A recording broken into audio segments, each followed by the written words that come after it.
Oi, pessoal. Professora Mara Gonçalves, de língua portuguesa, do curso EPECOM. Eu vou dar bom dia, vou dar boa tarde, vou dar boa noite, porque eu não sei a que horas que vocês vão assistir a esse curso, tá?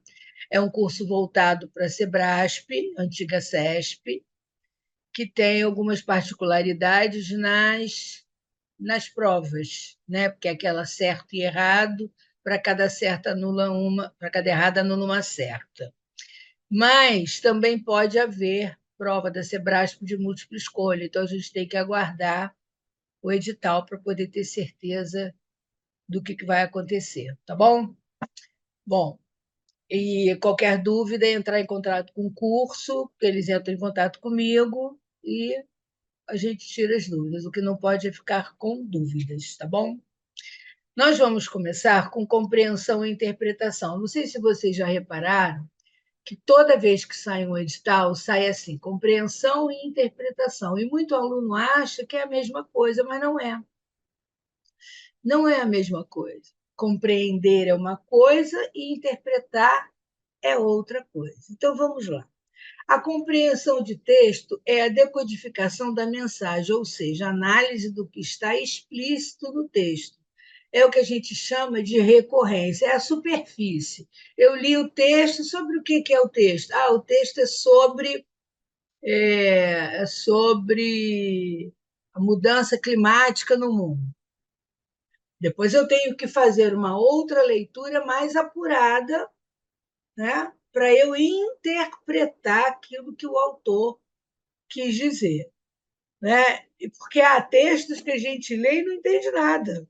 Também isso acontece, mas se Deus quiser, isso não vai acontecer na prova que vocês vão fazer. Então, a compreensão é a recorrência. Isso significa o quê? Que você recorre ao texto, tá? Para achar a resposta. Ok? Ela pode estar escrita de trás para frente, pode estar parafraseada, pode estar na voz passiva ou na voz ativa, mas você vai encontrar essa resposta dentro do texto. E o que é a interpretação? A interpretação é a interpretação que fazemos do conteúdo. Eu já saio da superfície, do conteúdo, ou seja, a quais conclusões chegamos por meio da conexão das ideias. E por isso vai além do texto, é o que chamamos de inferência. Aí o aluno normalmente diz assim: Mara, mas eu posso interpretar de uma maneira e o meu colega interpretar de outra. Não, não há subjetividade na interpretação de texto. Na interpretação, ou seja, na inferência, o texto vai te dar elementos para que você chegue à resposta. Não é de qualquer maneira, eu acho isso, não. O que você acha, você deixa em casa, porque você não está lendo um texto que você produziu, tá? Então, recorri ao texto, a resposta tem que estar lá. Infere-se do texto, eu tenho que ler com um pouco mais de cuidado e perceber quais são os dados que o texto está me fornecendo para eu chegar à resposta.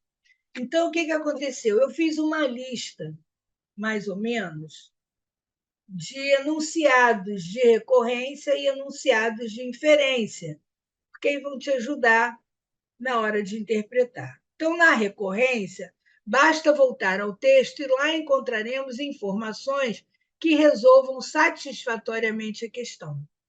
Esses enunciados normalmente se apresentam do tipo: segundo a leitura do texto, mediante a leitura do texto, conforme a leitura do texto, de acordo com a leitura do texto. No lugar de texto, pode estar escrito autor, segundo o autor, de acordo com o leitor, tá? O texto contém a seguinte tese: a leitura do texto confirma, a leitura do texto endossa, a leitura do texto corrobora a ideia de que o texto evidencia, o texto deixa claro que o texto apresenta, o texto revela, indica, mostra, demonstra, confirma a ideia de que e está presente ou não está presente no texto a ideia dele. Então, se você parar para reparar, todos esses enunciados me levam para dentro do texto. né, lá para dentro do texto. Então, eu vou encontrar a resposta literalmente lá. Na inferência, não encontramos explicitamente no texto as informações que procuramos para respondermos com segurança ao que foi perguntado, mas poderemos reunir dados, olha lá o que eu te falei, fornecidos pelo próprio texto, para uma análise que nos leve a uma conclusão satisfatória em relação ao que está sendo colocado. Então, eu tenho que ler cuidadosamente, recolher esses dados que podem me levar ao que o autor está expressando, tá bom? E aí eu fiz uns enunciados também. Pela leitura do texto, infere-se, pela leitura do texto, deduz-se, pela leitura do texto, depreende-se, compreende-se, conclui-se que. Pela leitura do texto, é correto ou não é correto afirmar que o texto oferece elementos suficientes para. Várias passagens do texto são índices de quê? Então, repara, eu estou saindo do texto, mas agarrada nele, tá? Uma tese, uma informação que é compatível com o texto, ou que se identifica com o texto, ou que encontra ressonância no texto, ou que é confirmada no texto, seria. E aí você pode acrescentar a alternativa que melhor resume o texto. Tá? Então, eu leio um texto, bom, a que conclusão eu chego? A que conclusão eu chego a respeito desse texto? É uma inferência. Tá? É uma inferência. Como é que eu resumo isso? Porque a gente não sabe resumir, a gente resume pegando as partes principais. Não, você tem que resumir a partir daquilo que você interpretou com base nos dados que o autor te forneceu. Tá bom? Muito bem. Então, essa é a primeira parte que normalmente a gente encontra na prova. Mas antes disso, eu esqueci de te dizer o seguinte: assim que você chegar e pegar a prova, você folheia essa prova e vê se não está faltando página. Que assim que você perceber que está faltando página, você entra em contato com o fiscal, que ele ou te fornece outra que deve estar em bom estado, ou então ele vai anular, vai avisar lá para a supervisão dele que tem que anular a prova, para você, de repente, não chegar lá na 10ª página e encontrar uma página em branco. Tá? Isso também é importante. Bom, continuando. Então, eu já sei qual é o texto, o que ele diz. Agora eu preciso saber qual é o tipo de texto com que eu vou trabalhar. Né? Então, as tipologias textuais ou modalidade textual são os tipos de textos criados em determinados contextos e vão depender da intenção e necessidade de comunicação das pessoas. Tá? A tipologia textual é dividida em 5 tipos. Eu tenho a narração, que é contar uma história, incluindo tempo, espaço, personagem envolvido. A descrição, que é descrever uma pessoa, um objeto, um local, um acontecimento, uma cena. A dissertação, que é defender uma ideia e expressar a sua opinião através de argumentos. E a argumentação, que apresenta um conceito, uma ideia ou uma informação sobre alguma coisa, agora, com o objetivo de convencer o leitor. Então, a dissertação e a argumentação, elas têm o mesmo modelo, tá? Mas a argumentação, você tem que convencer o leitor. A gente vai ver isso mais profundamente. E agora eles estão adorando falar de texto injuntivo, né? O texto injuntivo, ele é um texto instrutivo. Ele ensina você ou instrui você sobre algo com o objetivo de fazer você desempenhar uma ação. Então, a receita do bolo é injuntivo. Aquele manual que vem no móvel que você compra para montar em casa é injuntivo. Né? Desculpa, separar as peças A e B os parafusos não sei o quê, apertar a base, ele vai te dar a instrução para que aquela ação se realize, tá bom? Então vamos agora falar de cada um. A narração é um texto que conta um fato, uma história, e para isso é preciso que existam 5 elementos. Eu preciso encontrar os 5 elementos na minha narração. Então, quais são os 5 elementos? É o enredo, que é a história, é o narrador, quem conta a história, é o personagem, quem vive a história, é o local onde a história acontece, e o tempo sequencial, porque a narração é quando eu conto uma história e uma ação vai acontecendo depois da outra. Se eu contar para você o que eu fiz hoje, desde a hora que eu acordei até agora, eu estou narrando. E aí eu vou ter o predomínio dos verbos no pretérito perfeito. Então, hoje eu acordei, saí da casa da minha filha, chamei um Uber, cheguei à casa, entenderam? É uma ação que vai acontecendo depois da outra, tá? Então, vamos lá. A narração pode se apresentar de 2 formas: narrador em primeira pessoa, com foco narrativo interno, e esse narrador é o personagem. Ele vai contar a sua própria história. A autobiografia é um narrador de primeira pessoa. Narração em terceira pessoa, o foco narrativo é externo, o narrador vai ser observador. Então, eu vou recolher dados de pessoas que conhecem, são as biografias. Né? Tem o Rui Castro aí, que é um grande biógrafo, ele recolhe dados das pessoas que conhecem a pessoa sobre a qual ele quer escrever e conta a história em terceira pessoa. Tá bom? Muito bom. O que é narração? Narração é novela, romance, conto, crônica, charge, apólogo, fábula, piada, isso tudo é narração. Então vamos lá. Então, olha só, eu falei em crônica, peraí, eu falei em crônica e conto. Por quê? Porque, na realidade, as narrativas que caem na prova são textos curtos. Então, o conto e a crônica são narrativas curtas. O que significa isso? Só apresenta um núcleo. Porque, olha, se você vir a novela tem vários núcleos. A novela tem vários núcleos. Tem o núcleo das pessoas ricas, tem o núcleo das pessoas pobres, tem o núcleo do trabalho, tem o núcleo das crianças. E cada núcleo tem um personagem principal. Tá? E depois, à medida que a novela ou romance vai caminhando, esses núcleos vão se interagindo.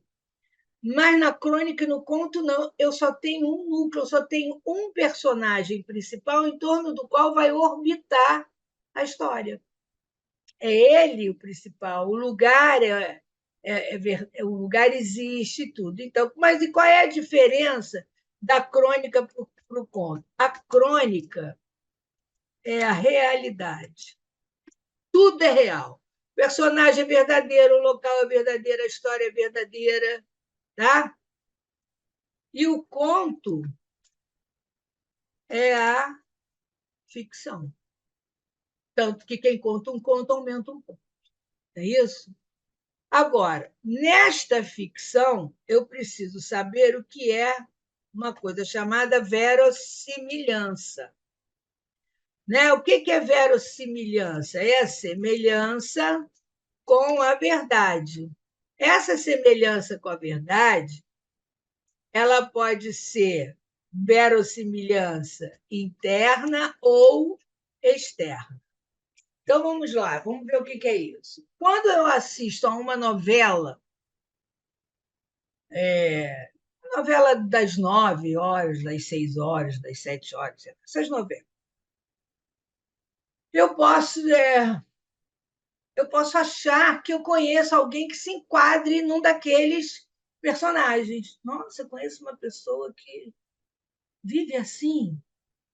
Nossa, ela podia bem ver essa novela para poder ela ver o que ela faz da vida dela. Mas aquela história que eu estou vendo, ela é inventada. Mas eu posso vivê-la ou posso representá-la, eu posso exemplificá-la no mundo real. Então, quando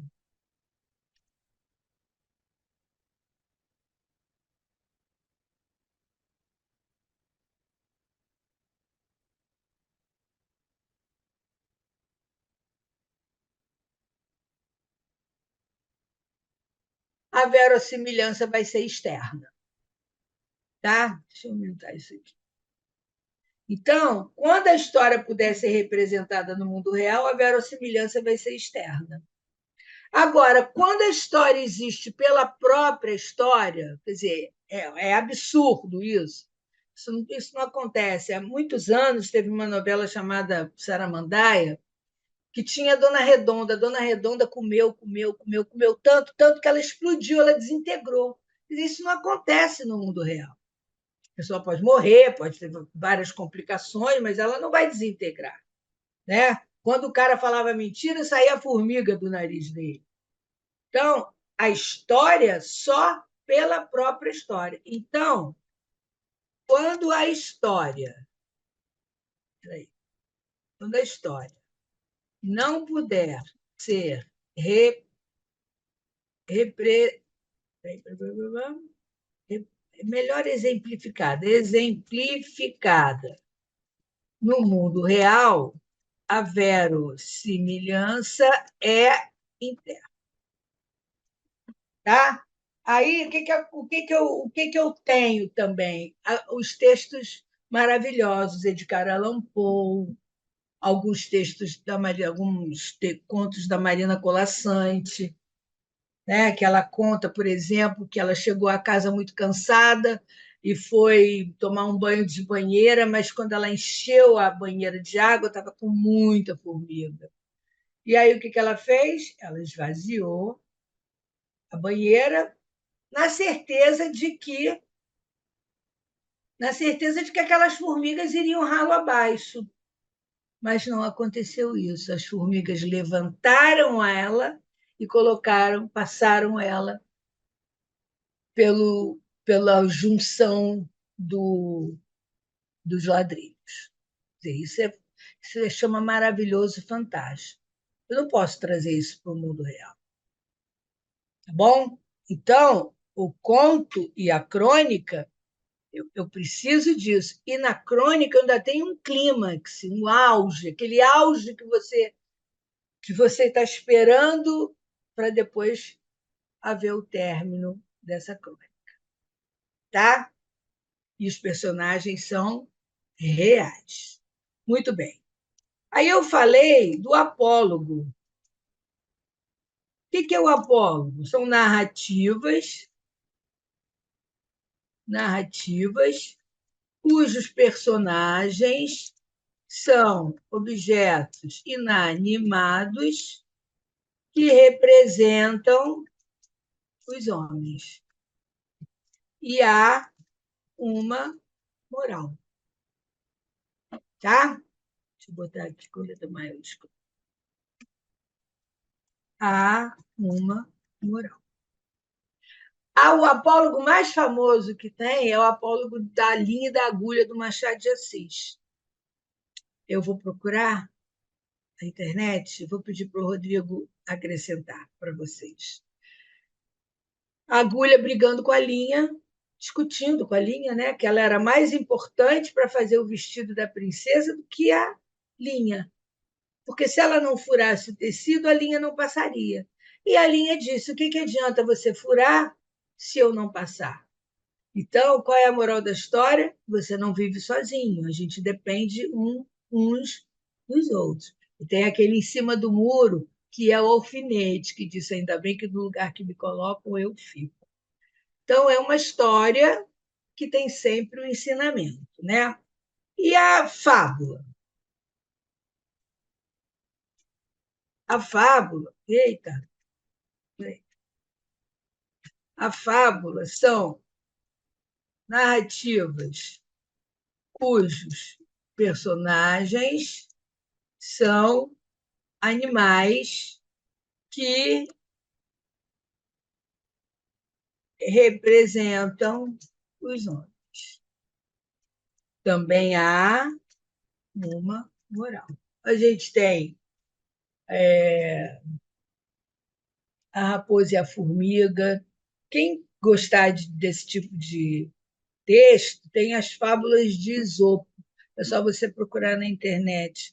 Tem muitas. Do elefante e do escorpião, né? O escorpião traiçoeiro pede ao elefante que permita que ele vá no lombo dele para atravessar o rio, senão ele vai morrer afogado. E ele jura, ele promete que ele não vai ferroar o elefante quando chegarem na outra margem. Obviamente que isso não acontece. Né? Então, qual é a máxima? Confiar desconfiando. Né? A formiga, a raposa e a raposa descansando, a formiga trabalhando para esperar o inverno e a raposa pedindo para ela, depois que ela colhe os alimentos todos, para você não se aproveitar dos outros. Né? Então, isso é importante. Basicamente, eu preciso saber disso. É narração, conta-se uma história, né? Essa história, na narrativa curta principalmente, ela pode ser realidade ou pode ser ficção. Se for ficção, eu tenho que saber da eu não botei verossimilhança, que é a semelhança com a verdade, pode ser interna ou externa, tá? Tanto uma quanto outra, quer dizer,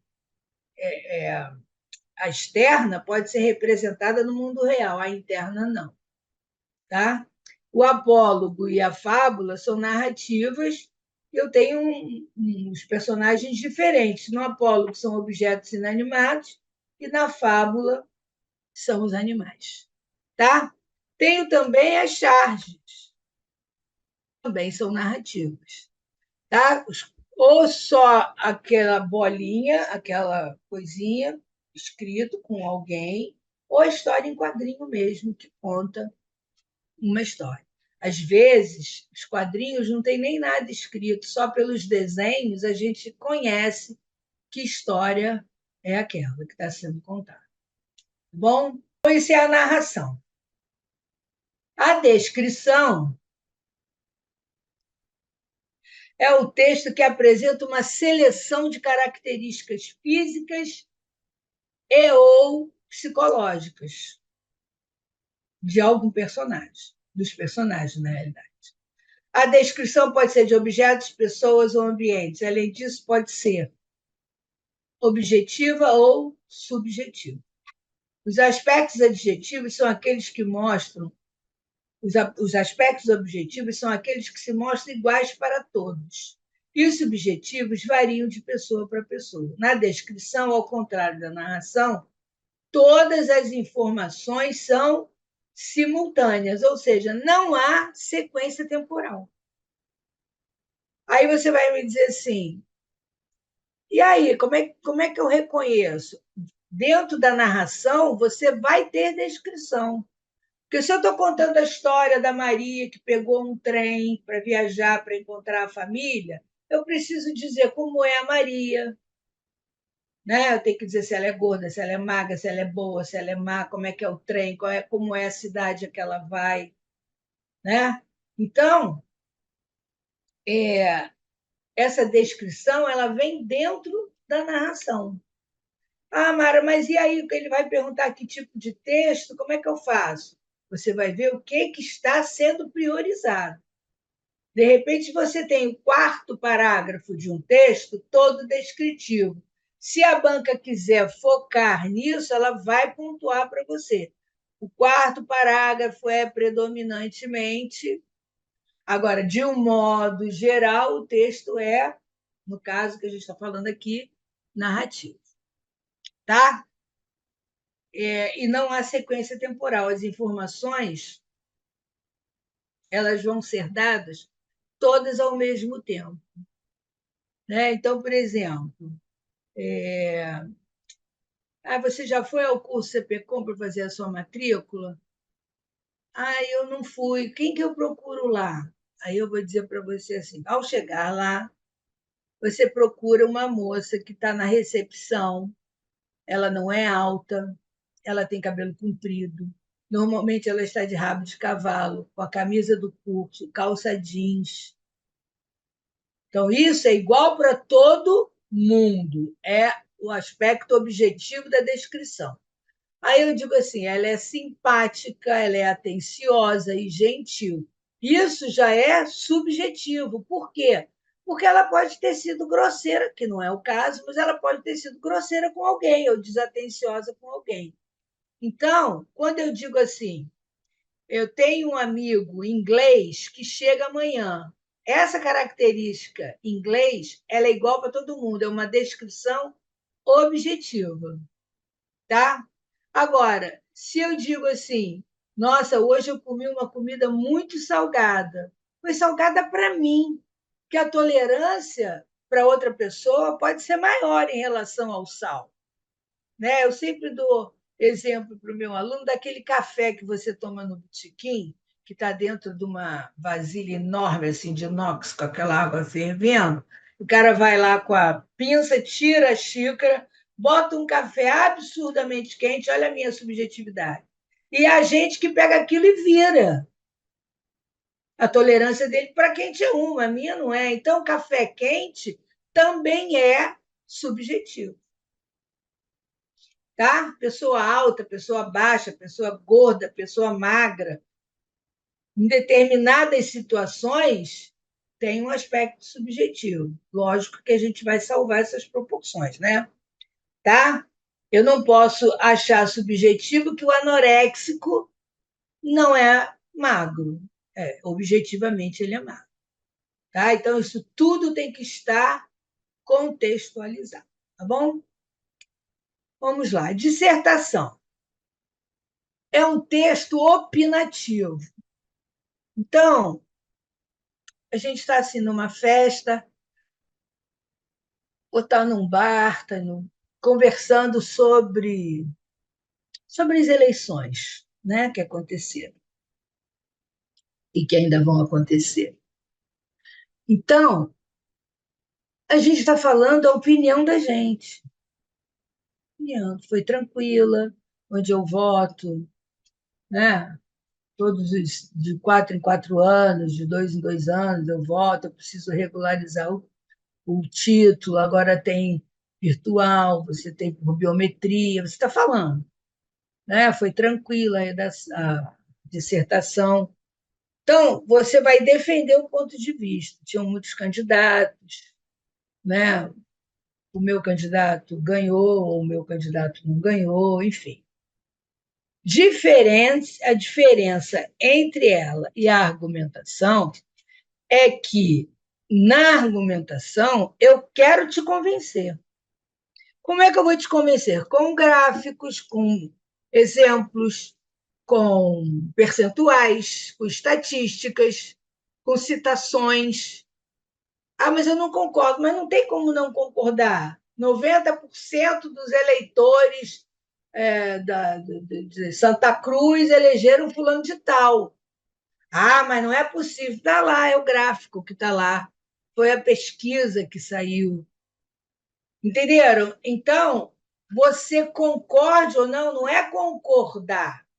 Você concorde ou não, você não pode questionar aqueles dados. Se você questionar, você vai atrás de outros para convencer a pessoa que te deu essa informação.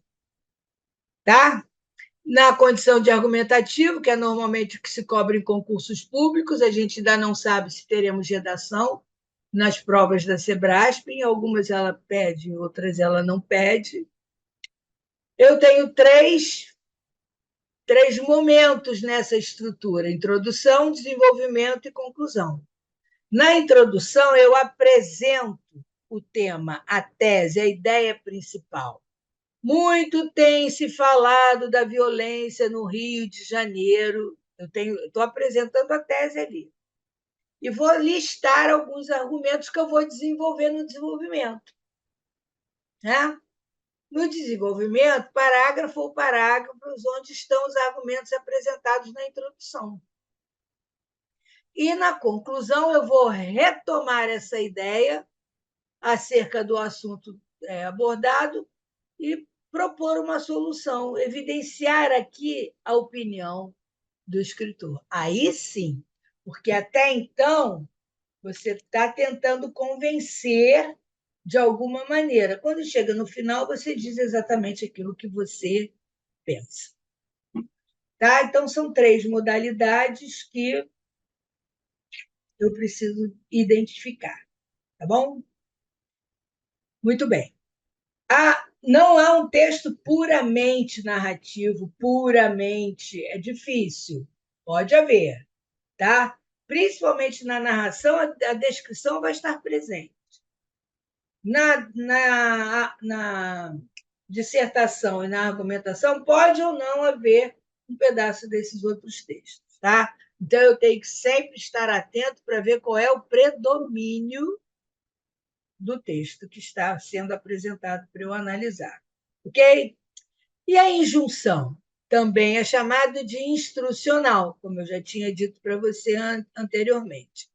A injunção é um tipo textual que pretende instruir ou ensinar alguém a desenvolver uma atividade.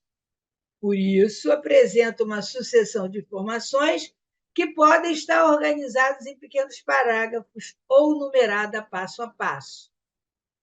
Esses textos precisam ser claros e objetivos para não gerar dúvidas ou duplas interpretações em que está lendo. Há muito tempo teve uma propaganda na televisão que chegou uma compra de um casal e o homem levantou, foi lá, pegou a compra e voltou rapidamente e disse para ela: já montei a estante. E aí ela diz, aí escuta um barulho e ela disse assim: era uma mesa. Quer dizer, na realidade, ele não leu as instruções. Ele não, como é que eu vou te dizer? Ele não seguiu a injunção, a instrução que estava ali, tá? Normalmente, eu vou usar verbo no imperativo. Ou a expressão você deve, né? Vou fazer um bolo, tem a receita. Você deve usar a farinha, 2 xícaras da farinha de trigo da sua preferência. Ou então, use a farinha de trigo da sua preferência. Junte 3 ovos, você deve juntar 3 ovos. São com esses dois momentos que eu trabalho com a injunção. Como eu falei lá atrás que a narração tem o predomínio do verbo no pretérito perfeito, na descrição tem o predomínio do imperfeito. E na dissertação e na argumentação tem o predomínio do verbo no presente do indicativo. Os outros podem aparecer, mas é predomínio. Tá bom? Então, no material que vocês vão receber no final do curso, a gente anexou algumas provas. Então, à medida que forem aparecendo os assuntos, né? Quando você pegar o curso, você vai fazendo as questões, mas a gente também vai fazer algumas questões antes de chegarmos ao final, tá? Deixa eu beber uma.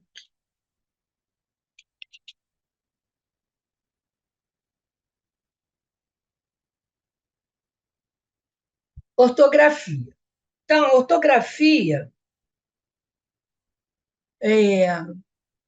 a Sebrasp trabalha muito com variação gráfica. Né? Então, uma vez ela perguntou assim: cotidiano pode ser escrito com QU e com CO? Assovio e assobio são palavras escritas de maneiras diferentes, mas que significam a mesma coisa? Sim.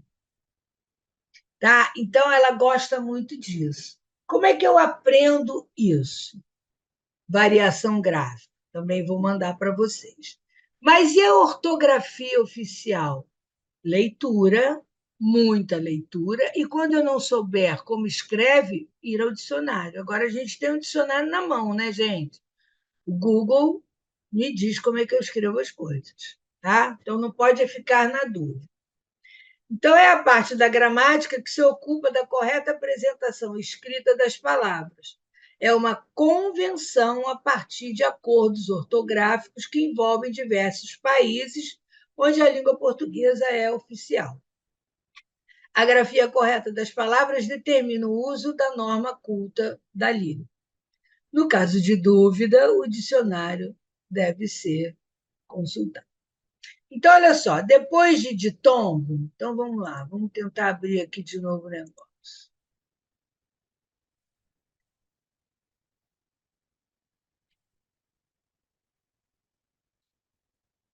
O que é o ditongo? Vogal e semivogal na mesma sílaba. Espera aí, deixa eu abrir isso aqui. Ih, tá estranho isso.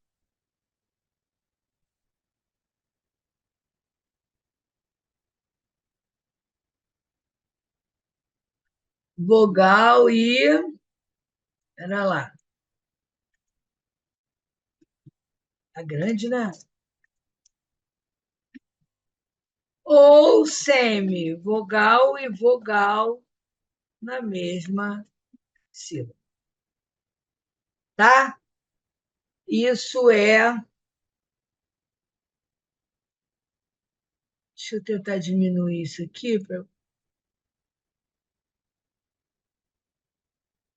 Então, é vogal e semivogal na mesma sílaba ou semivogal e vogal na mesma sílaba. E aí é legal a gente lembrar que esses ditongos podem ser crescentes ou decrescentes. Então, olha só, quando a coisa é crescente, eu saio do menor para o maior. Quando ela é decrescente, eu saio do maior para o menor. Então, no caso do pai, a palavra pai, eu tenho primeiro aqui, eu tenho vogal mais semivogal. Então, eu saio da maior para menor. Né? Então, eu tenho ditongo decrescente oral. Eu não tenho nada de nasal aí, nem tio, nem M no final, nada.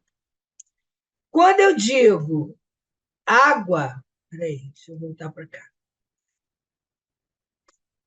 Quando eu digo água, eu tenho esse UA. O U é semi. Gente, o que está acontecendo?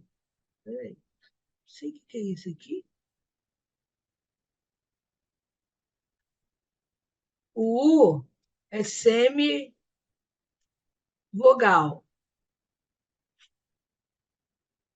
E a coisa está complicada aqui, gente. Dá um tempo aí para mim, tá? O,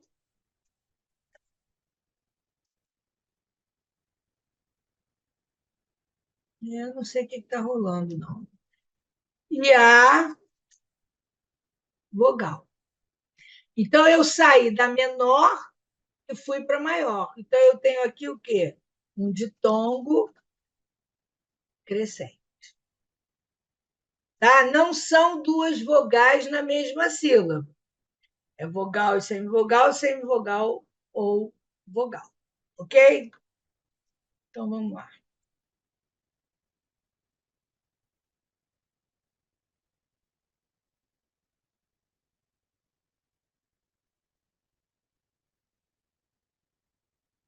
Então, depois do ditongo, eu uso X, não uso CH.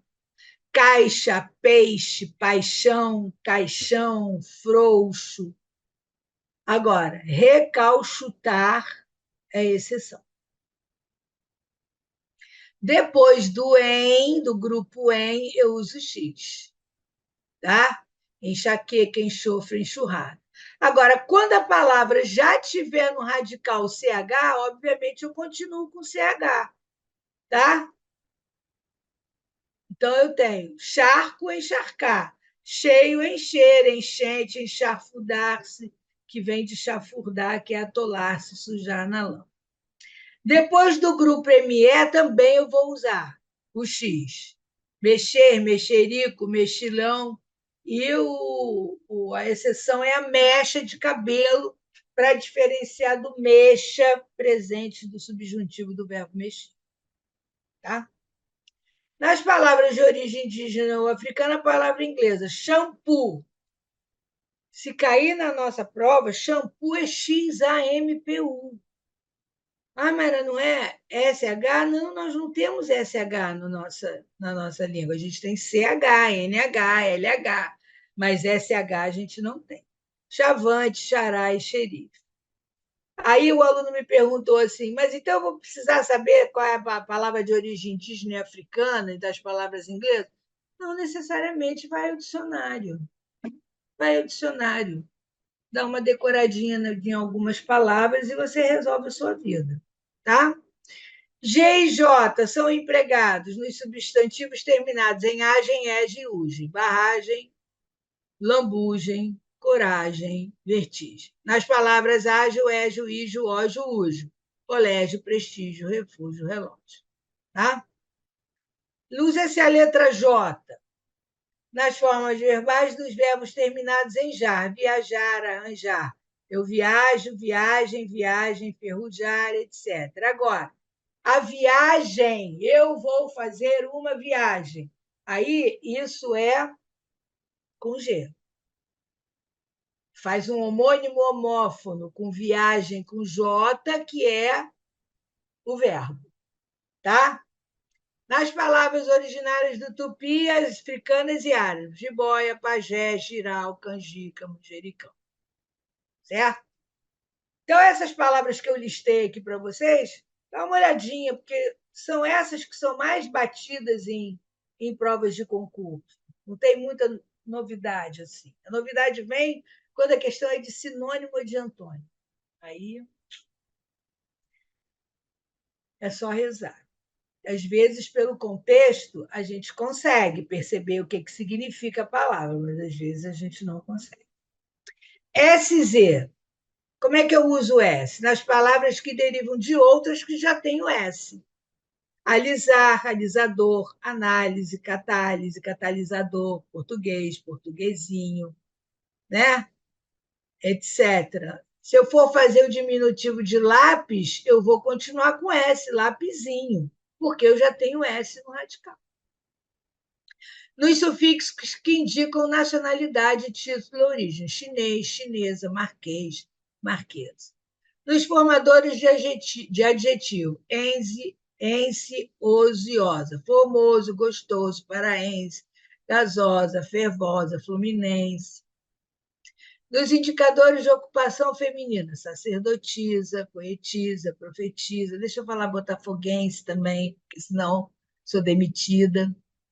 Nos ditongos, lousa, depois dos ditongos, lousa, causa, neusa, ausência, maisena. Ai, mas a caixa da maisena está com Z, é marca registrada. E aí, marca registrada é igual ao nome próprio. É igual ao nome próprio. Aí, só Jesus. Entendeu? Agora, eu tenho que esquecer que eu vi a maisena com Z, porque se cair na prova, a maisena é com S. Tá? Nas formas verbais, deixa eu mudar aqui, peraí. Nas formas verbais, por, querer e os seus derivados. Eu pus, tu puseste, ele pôs sempre com S. Quisesse, quiséssemos, quisera, querer. O que mais? Quis, sempre com S. Tá? Como é que eu vou usar o Z? Nas palavras derivadas de outras que já existem com Z. Deslize, deslizar, razão, razoar. A exceção, catequese é com S, mas catequizar é com Z. Isso eu tenho que gravar. Hipnose é com S, hipnotizar é com Z. Houve uma quebra no radical. Vou até negritar isso aqui para você, tá? Nos sufixos formadores de substantivos abstratos a partir de adjetivos. Rijo, rigeza, nobre, nobreza, surdo, surdez, triste, tristeza, belo, beleza. Nos sufixos formadores de verbos em isar e formador de substantivo, isação. Civilizar, civilização, realizar, realização. E I são empregados. Os verbos com infinitivos terminados em oar e uar são gravados com E. Abençoe, perdoe, magoe. Os verbos com infinitivos em air, oer e uir são gravados com I. Cai, dói, rói, possui, atribui. Tá? Isso, na realidade, gente, a gente aprende lendo. Lendo. E se achar estranho na hora que você escreveu, vai ao dicionário. Se você for ao dicionário, aí você, na hora da prova, pode lembrar, essa palavra eu fui ao dicionário e vi que. Tá? Então, eu separei aqui um grupo de palavras que pode.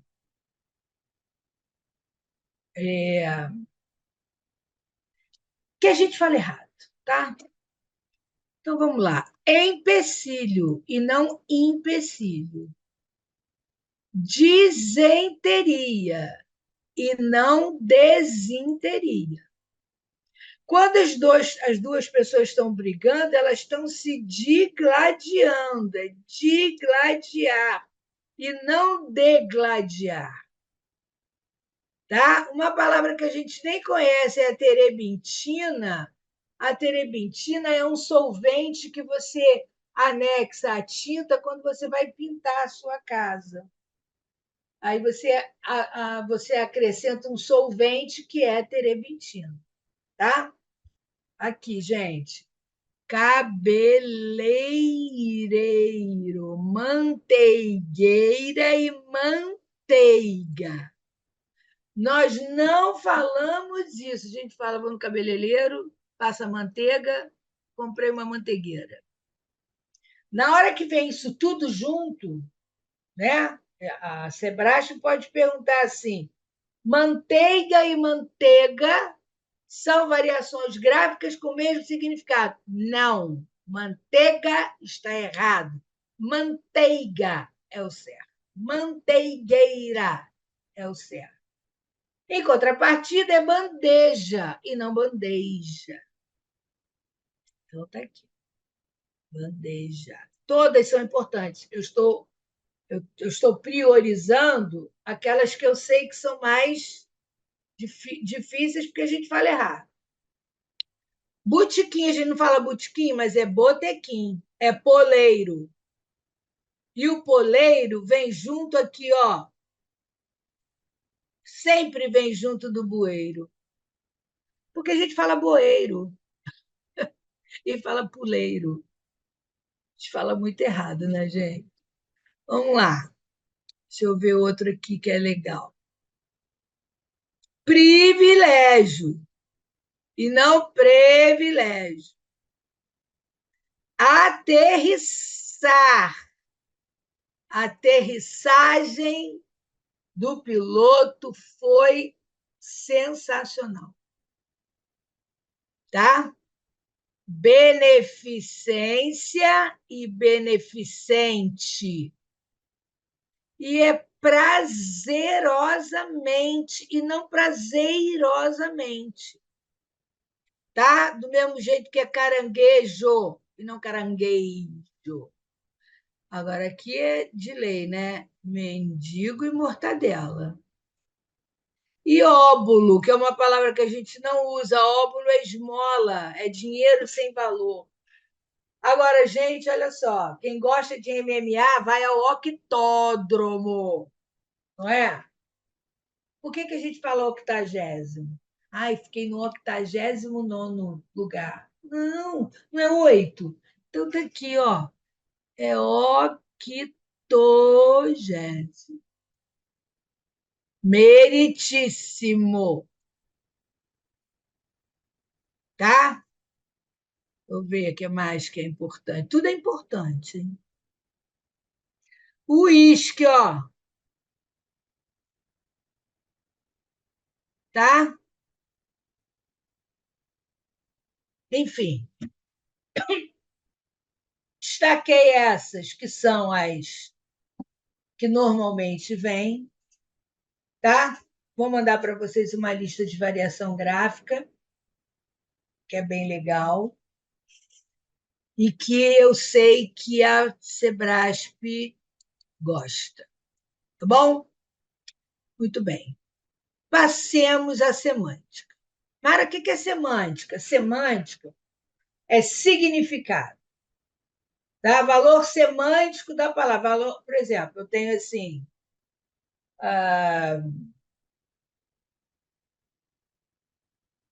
Deixa eu ver. Quando eu digo assim. Ai, não sei, gente, eu já estou meio lerda. Quando eu digo assim, eu tive que matar um leão por dia. Isso é uma figura. Se é uma figura, né, o que acontece? Eu estou com um valor semântico diferente do valor real da denotação. Matar um leão por dia se eu fosse caçador, né? Aí seria valor real. A semântica dele seria o valor real. Agora, cara, minha vida está um problemão. Então, eu estou matando um leão de cada vez. Quer dizer, eu estou vivendo um dia difícil de cada vez. É o valor semântico. E como é que eu percebo o valor semântico? Só no contexto. Tá? Então, é o estudo do sentido das palavras de uma língua. Estuda basicamente os seguintes aspectos: sinônimo, parônimo, antônimo, homônimo, polissemia, conotação e denotação. Então, isso tudo está dentro da semântica, tá? Então, sinônimo é a relação que se estabelece entre duas palavras ou mais que apresentam significados iguais ou semelhantes. Não existe o sinônimo perfeito, existe um sinônimo contextual, tá? Cômico, engraçado, débil, fraco, frágil, distante, afastado, remoto. A antonímia é a relação que se estabelece entre duas palavras ou mais que apresentam significados contrários, né? Diferentes aí significa contrários. Economizar, gastar, mal, bom, não, bem, mal, bom, ruim, tá? Homônimos e parônimos. Então, vamos lá. Verificamos a importância da ortografia, dependendo do significado, a grafia da palavra pode ser alterada. O que é um homônimo? O que significa esse radical homo, igual? Então, os homônimos são palavras iguais. Parônimos são palavras parecidas, que estão perto uma da outra na semelhança. É igual paramédico, é o parapsicólogo. Ele não é, mas ele está ali perto. Então, a palavra não é igual, mas ela está perto uma da outra, tá?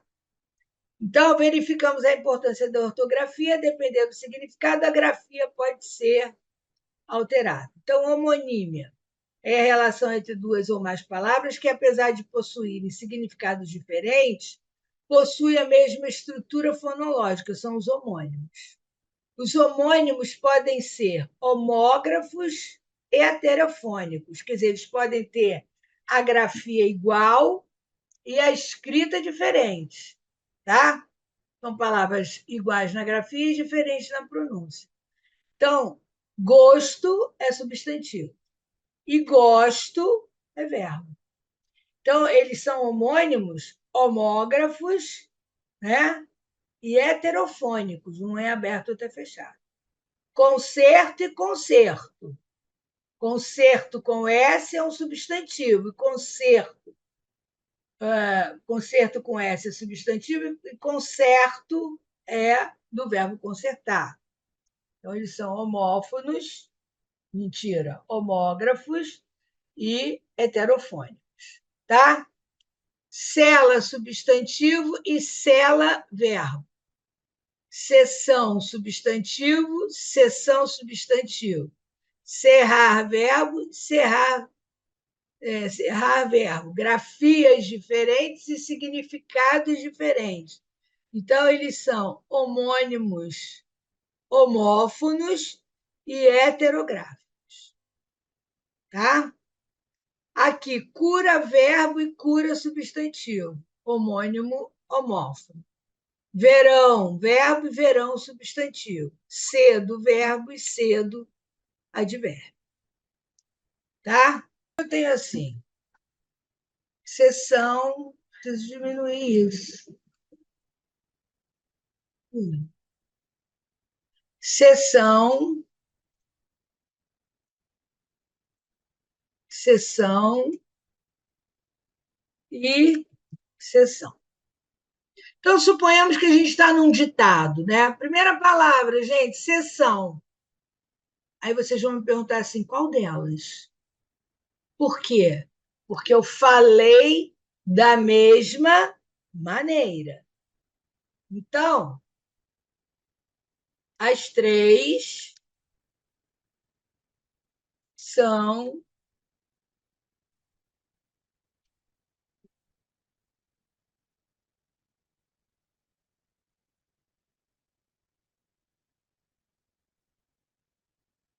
homônimos homófonos e heterográficos. Tá? Peraí, deixa eu puxar para cá. Deixa eu diminuir também. Não vai acabar o quadro para mim. Não, também não, né? Tá? Muito bem. O que é seção? Ai, meu Deus. Difícil isso aqui, hein, gente? A primeira sessão é a reunião, tá? É a reunião. Deixa eu ver se eu consigo botar isso para baixo. Não vou conseguir, não. É a reunião. A segunda sessão é o ato de ceder. E essa sessão aqui é o setor.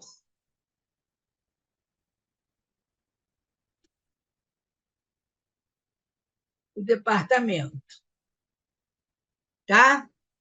Muito bem. Aí eu tenho aquele lá, né? Sede e sede. As duas são homônimos.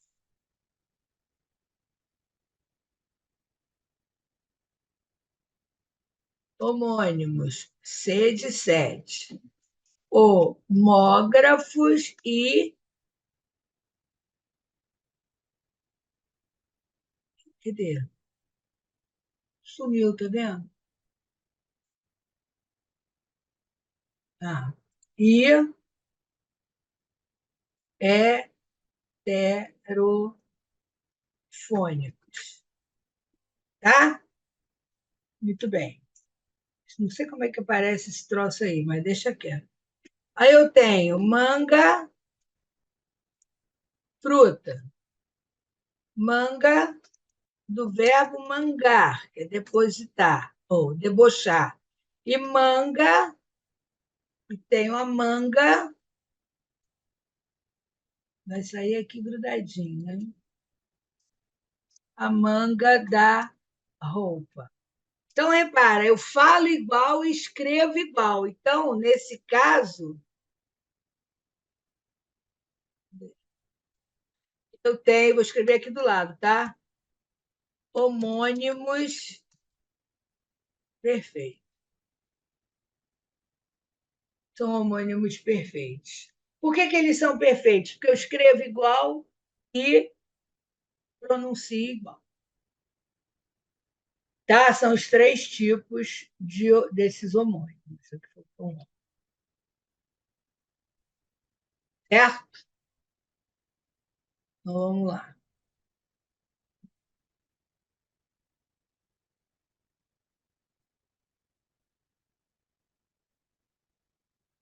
Vou voltar. Eles mudam as coisas para pior, sabia, gente? Nossa mãe. Ou então não estou sabendo usar. E o que é o parônimo? O que é o parônimo? O parônimo é a relação que se estabelece entre duas ou mais palavras que possuem significados diferentes, mas são parecidas na pronúncia e na escrita. Então, eu tenho cavaleiro, que é o que monta, e cavalheiro, que é o contrário da dama, é o gentil, é o homem gentil. Absolver, perdoar, absorver, captar. Comprimento. Onde é que eu estou, gente?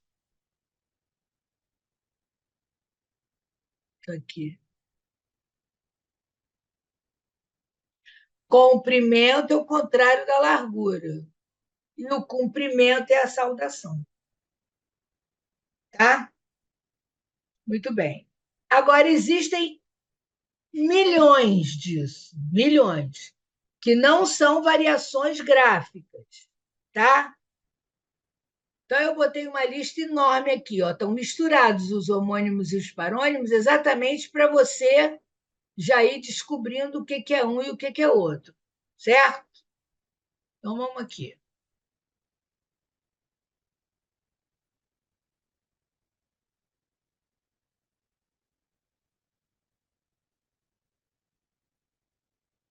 Olha só. Quando eu digo assim, fulano é louro, eu posso dizer louro ou loiro. Comprei um brinco de ouro, eu posso dizer ouro ou oiro. Isso é variação gráfica. Relampejar ou relampear ou relampaguear. Relampejar, relampear, relampaguear. Biscoito ou biscoito, tá?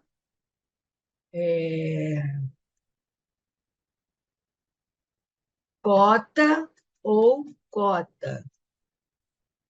Cotidiano ou cotidiano.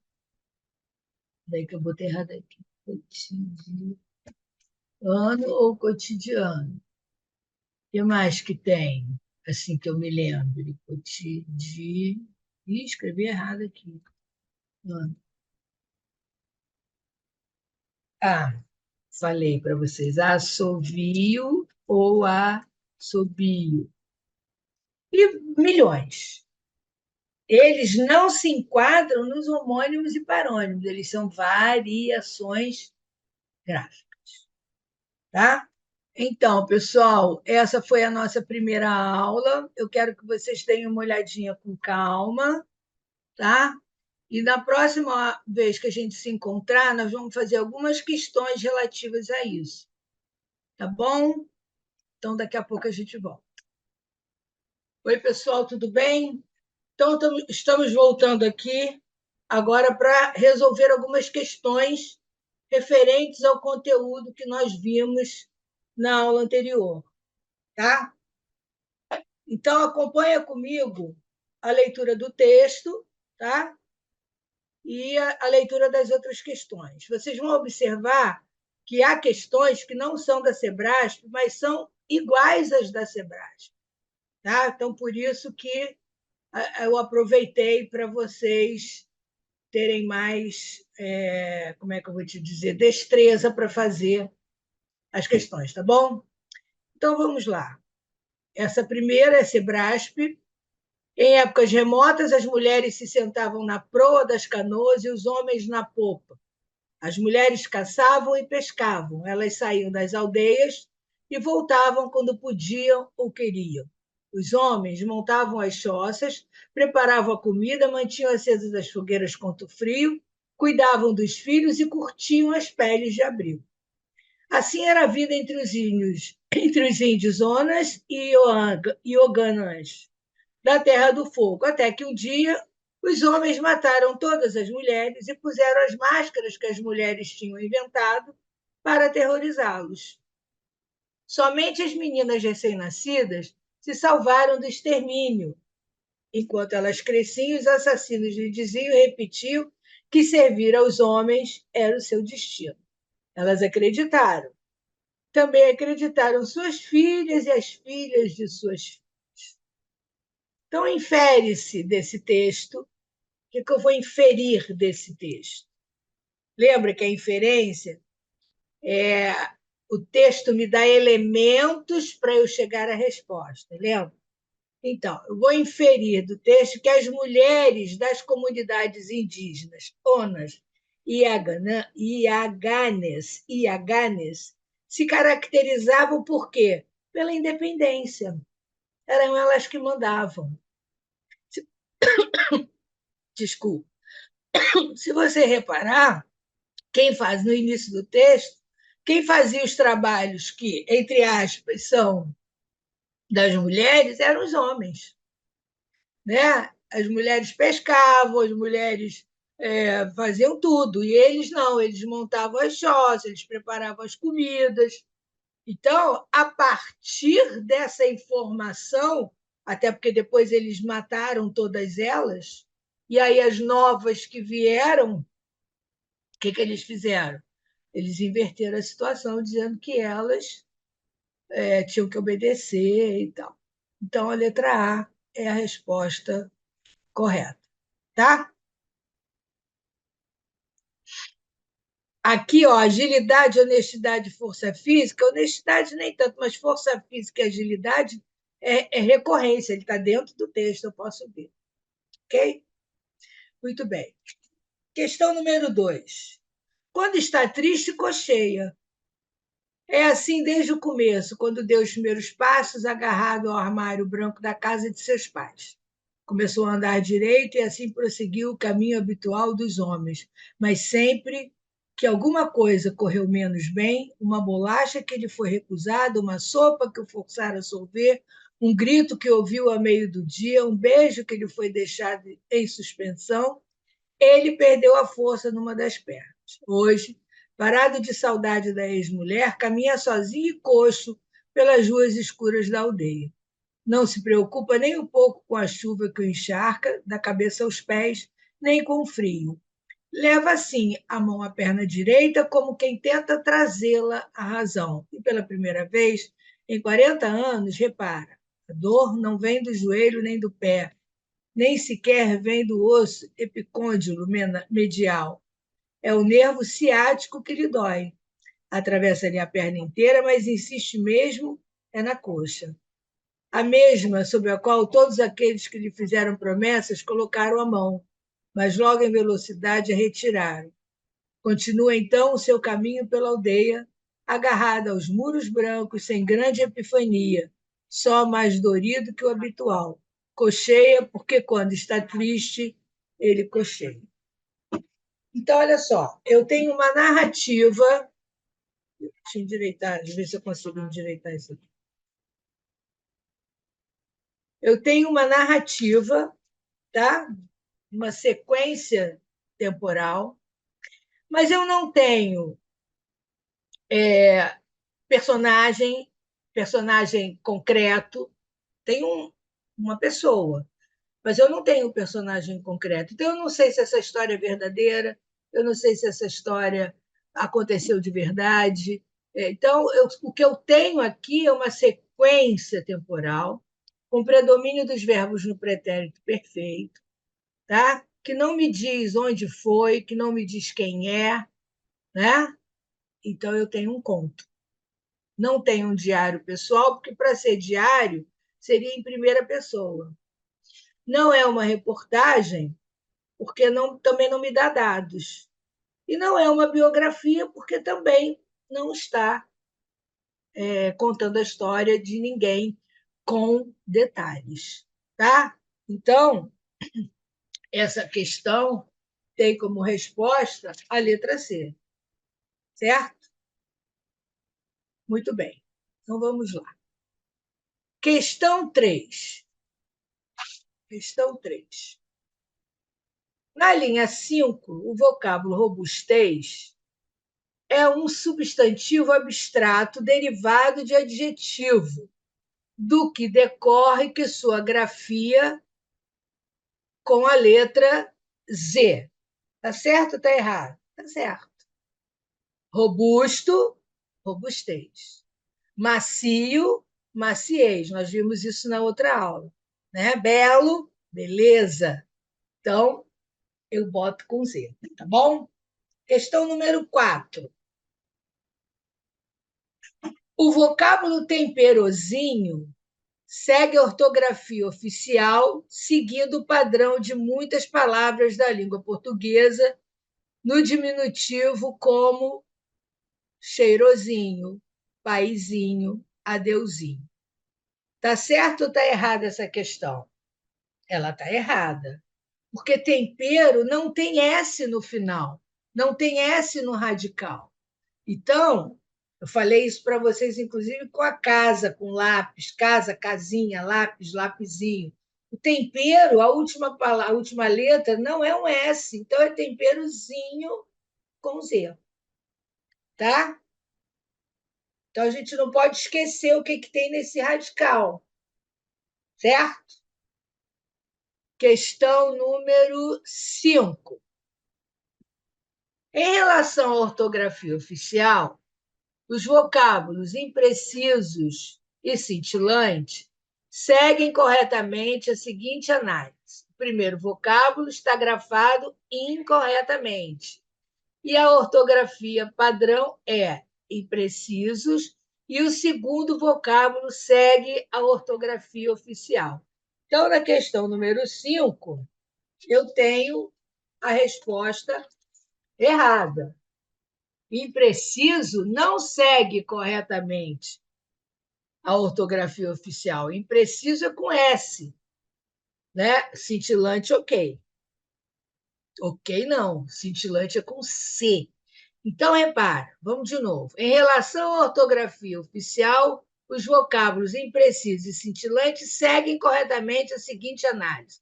O primeiro vocábulo está grafado incorretamente e a ortografia padrão é impreciso. E o segundo vocábulo segue a ortografia oficial. Não, imprecisos com C e S. E cintilante com C. Então, ela está errada. Ok? Muito bem. Questão 6. Ela não é da CESP, mas quando a CESP faz múltipla escolha, é desse tipo que ela faz. Por isso que a gente colocou aqui, tá bom? Assinale a opção em que a palavra apresentada está corretamente grafada. Através é com S. Obedecer não tem esse dígrafo. Obedecer é só com C. Projeto está certo, mesa com S e sintonizar com Z. Então, resposta letra C. Tá? A 7, a mesma coisa. Essa banca que a gente colocou aí, quando a CESP é de múltipla escolha, elas são muito equivalentes, tá bom? Assinale a opção que apresenta a frase correta do ponto de vista gramatical e ortográfico. Então, olha só, gente. Quando esse tipo de questão aparecer, você vai reparar que elas pretendem ser escritas da mesma maneira, só que eu só tenho uma correta. Então, a gente faz na vertical. Então, eu digo que há pessoas ou hão pessoas? Eu digo que há pessoas. Há pessoas porque o verbo haver, no sentido de existir, ele não tem sujeito. Ok? Então, eu já elimino a letra D. Há pessoas no mundo que Esse que são as pessoas. Há pessoas no mundo que precisam, são pessoas que precisam. Então, eu elimino a letra A. Usar óculos para enxergar o amor próprio. Então, a resposta correta é a letra B. Há pessoas no mundo que precisam usar óculos para enxergar. Lembra que eu falei que antes, que logo depois do eu uso X? Está aí, ó, enxergar o amor próprio com hífen. Tá? Aí eu vou eliminar o precisam com Z e o enxergar com CH. Eu só vou botar o CH, eu só vou botar o CH depois do se no radical já tiver o CH. Tá? Muito bem. Número 8. Julgue os fragmentos de texto apresentados nos seguintes itens com relação à grafia das palavras. Investir na formação dos educadores de forma contínua e permanente é premissa básica para melhorar a educação. Entretanto, há outros fatores envolvidos. Então, a palavra premissa está escrita de maneira correta? Não, né?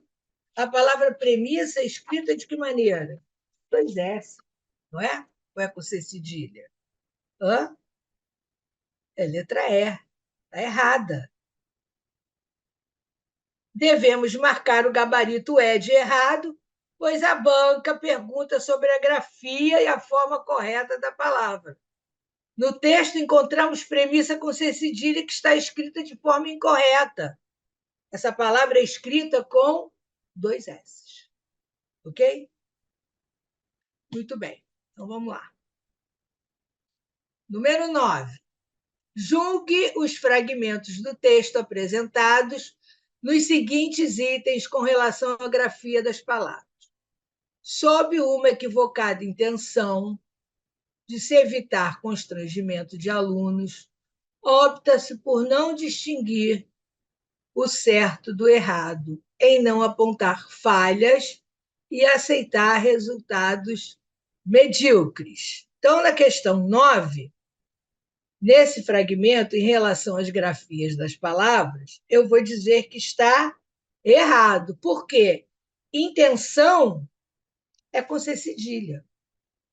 E medíocre tem que ser acentuado, porque eu tenho uma proparoxítona, e toda proparoxítona na nossa língua deve ser acentuada. É mediocres. Tá? Muito bem. Número 10. Gramaticalmente, são consideradas homógrafas. Lembra que acho que foi a última coisa que nós vimos na outra aula? Foram os homônimos e os parônimos. Os homônimos perfeitos, homônimos homógrafos, homônimos homófonos.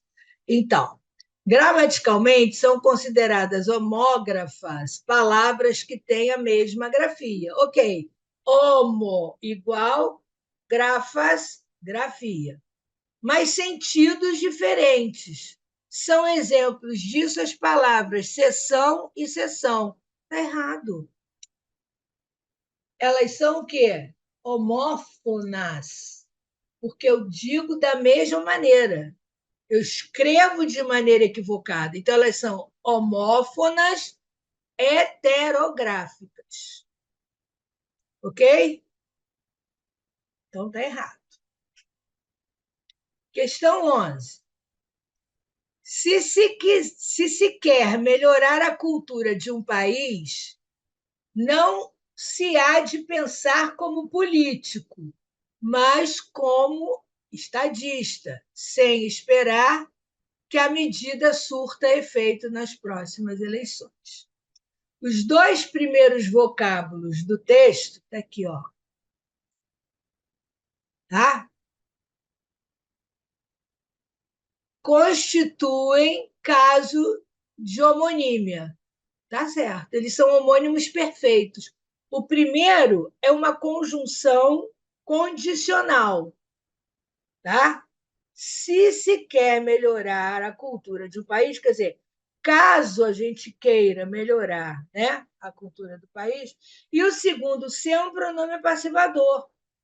Caso a cultura de um país quer ser melhorada, então eu tenho ser aí como pronome passivador. Então, eu tenho, está correto. Eles são homônimos perfeitos, porque são escritos da mesma maneira e falados, pronunciados da mesma maneira. Tá? Ok.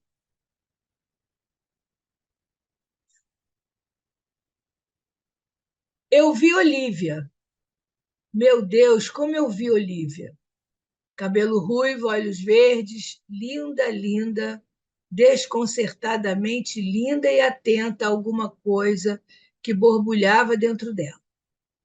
Talvez linda porque imersa em borbulhas. Não, definitivamente não. Linda pelos olhos verdes, o cabelo ruivo e os dentes sem sombras. Linda pela larga atmosfera triste que emoldurava os seus gestos. Vestia-se verde oliva. Olívia e oliva combinavam. Ela sabia, respirava como quem sabia. Ocorreu-me que ela seria capaz de coisas improváveis se eu interrompesse a frase que escrevi obstinada, fazendo, com suas ideias, o que alfinetes fazem com balões. Acho. Foi bom não ter certeza. Só avancei porque minhas certezas se evaporaram. E eu não as tenho desde que envelheci. Continuei indo em sua direção, no meu passo de velha senhora.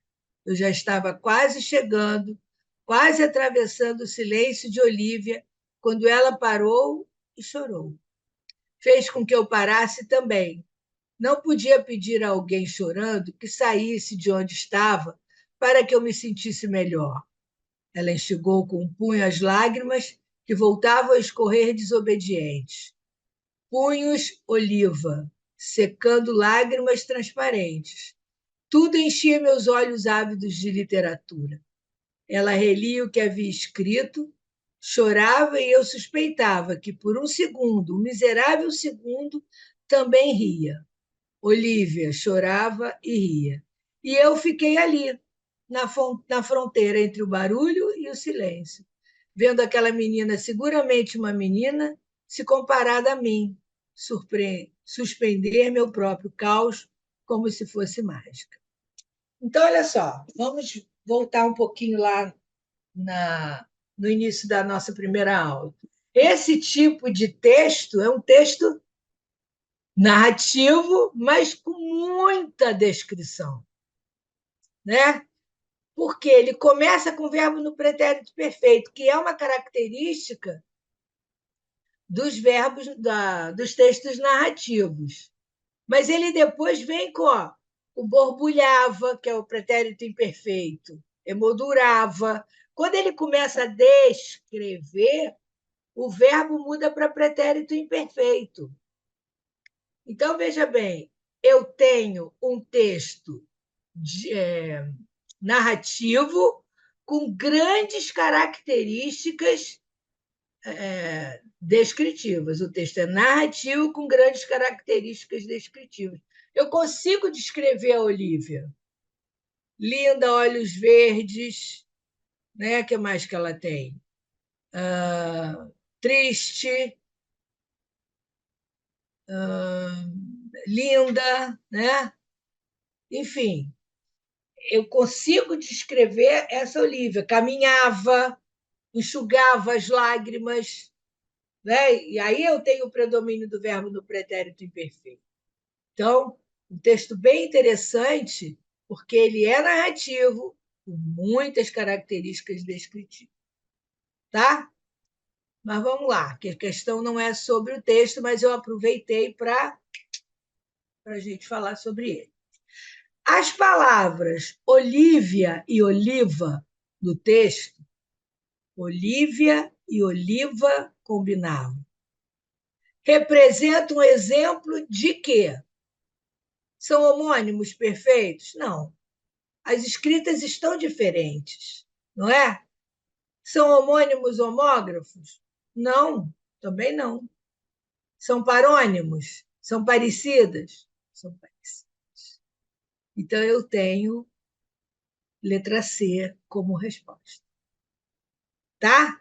Então, esse texto é bem legal para você observar as características daquela tipologia textual que nós vimos anteriormente. Tá?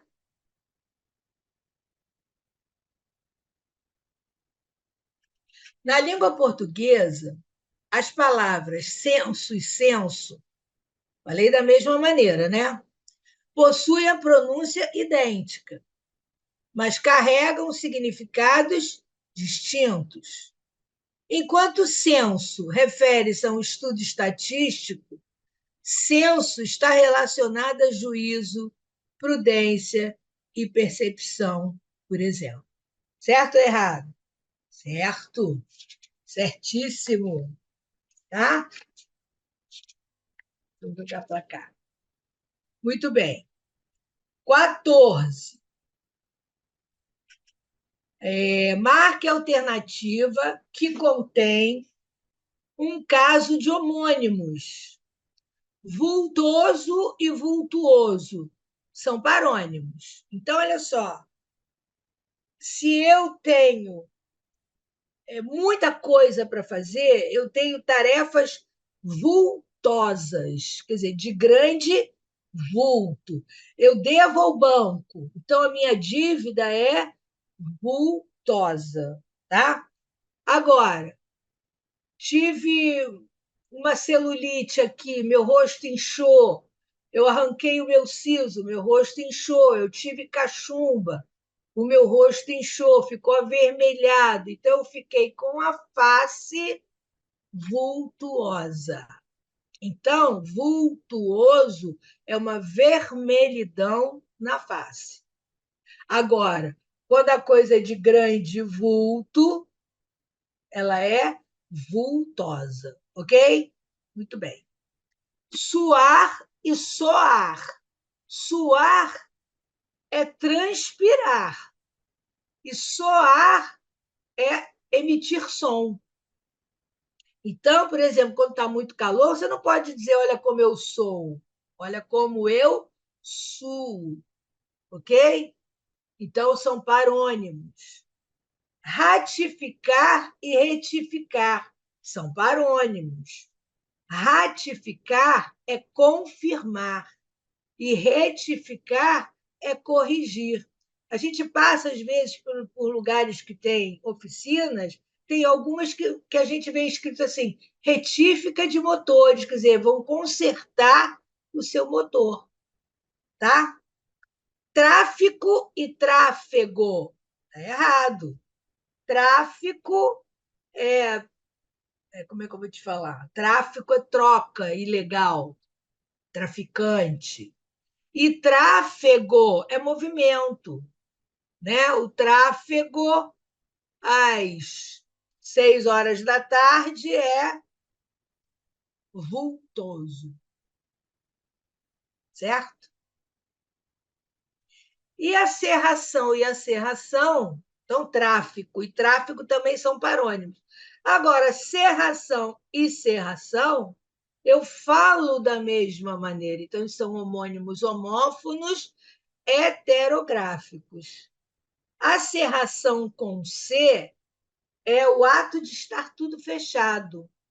Então, repara, quando eu viajo, ou quando está muito frio em alguns lugares, em alguns bairros, que desce aquela neblina, é uma cerração com C, porque a minha visão ficou fechada.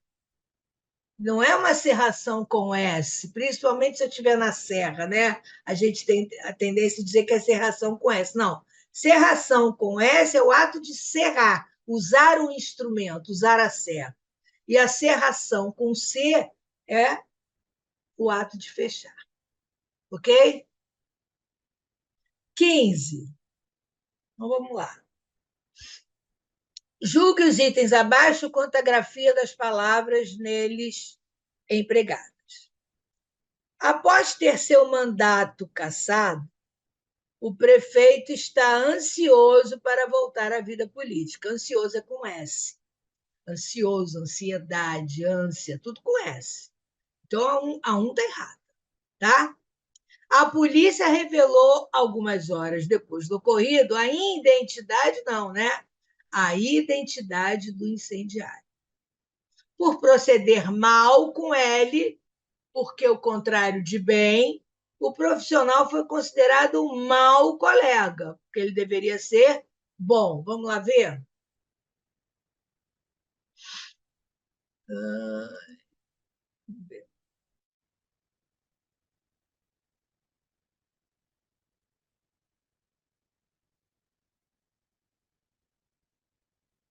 Então, vamos lá.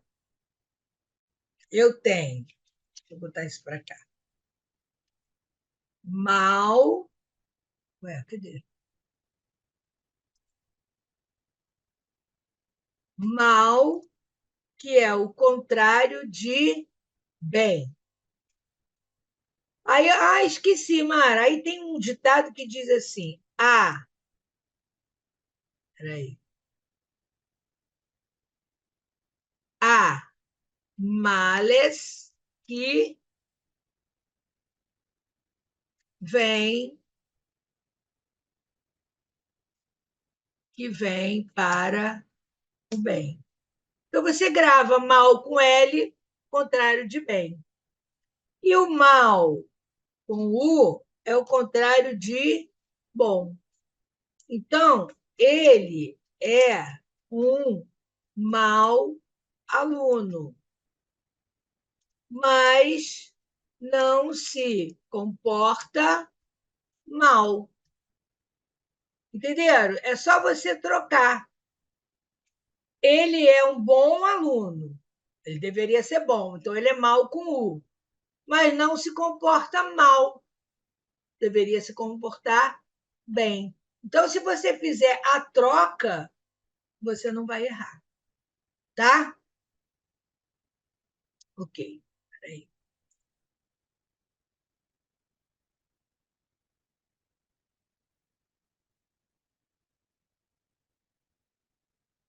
Estou aqui, né?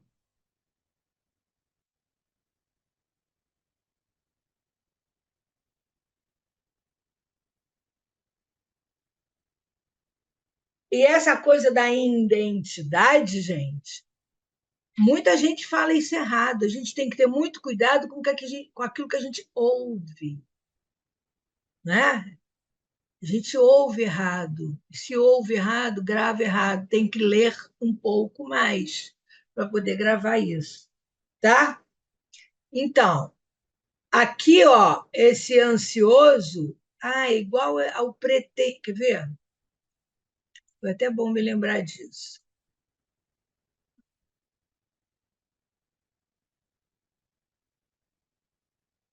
Ó, a palavra é pretensioso, sabia? Aqui. É pretensioso. Não é com C. Por quê? Pretensão é com S. Está lá no nossa, tá na nossa apostila de teoria. Né? Pretensioso com S. A galera adora escrever com C. Certo? Essa palavra é uma palavrinha traiçoeira, tá bom?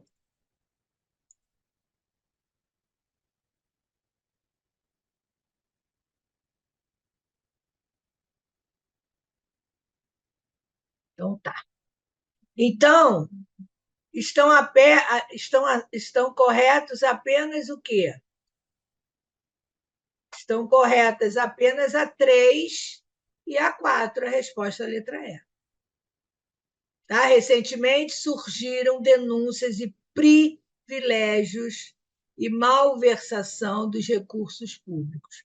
Esse mal com L só vai ter hífen se eu tiver H ou vogal depois. Tá? 16. Procuro livrar-me de todos os que atrapalham minha vida. O termo que preenche a lacuna correta é a letra D. Empecilhos, e não empecilhos. Tá? Muito bem. Empresas que exploram recursos humanos e naturais na sede por lucro são empreendimentos insustentáveis. Tais empresas têm cada vez menos espaço em uma época em que é cada dia maior a pressão de acionistas e investidores por responsabilidade social e ambiental. Então, vamos lá. Quando eu leio isso rapidamente, eu vou ler SED. Eu vou ler SED, porque fala de empresa, né? Fala de recursos humanos, fala de empreendimentos. Eu vou ler SED. Então, a minha leitura tem que ser cuidadosa, porque eu tenho que ver o contexto em que essa palavra está inserida. Empresas que exploram recursos humanos e naturais na sede, quer dizer, na ânsia, na vontade, na sede por lucro, são empreendimentos insustentáveis. Tais empresas têm cada vez menos espaço em uma época em que cada dia é maior a pressão de acionistas e investidores por responsabilidade social e ambiental. Então, na linha sem prejuízo para a correção gramatical e para os sentidos originais do texto, o termo sede, que está relacionado à temática textual, pode ser substituído por lugar onde uma empresa comercial tem seu estabelecimento principal. Está errado. Está errado, porque não é sede, é sede. Achei essa questão ótima. E essa banca é bem parecida também, quando ela faz certo e errado, ela é bem parecida com a Sebrasp. Então, gente, para vocês perceberem a importância dessa leitura, porque o texto todo me leva para ler sede, e é sede. Aí você lê rapidamente e fala lugar onde a empresa, ainda mais está em negrito, lugar onde a empresa comercial tem o seu estabelecimento principal. Certo? Aí perdi. Ai, Mara, perdi essa questão. Leitura. Eu sei para caraca português, tudo bem. E como é que está a sua leitura? Porque tem aluno que tenta adivinhar o que vem depois na leitura. Tem que tomar cuidado com isso, tá? 18. Na gramática, o uso do masculino genérico é visto como gênero não marcado, ou seja, usá-lo não dá a entender que todos os sujeitos sejam homens ou mulheres. Ele é inespecífico.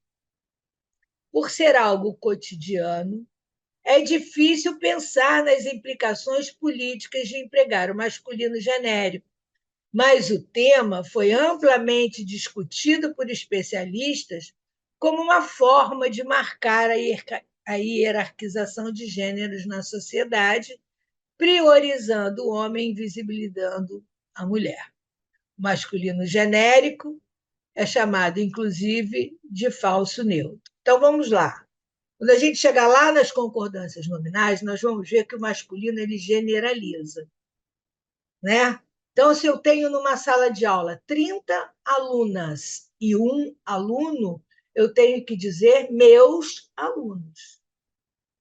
São os meus alunos, que eu vou generalizar. Né? Quando a gente diz assim, o homem precisa cuidar mais do planeta. Não é o homem macho, é o homem ser humano. Tá? Então, esse fragmentinho fala disso.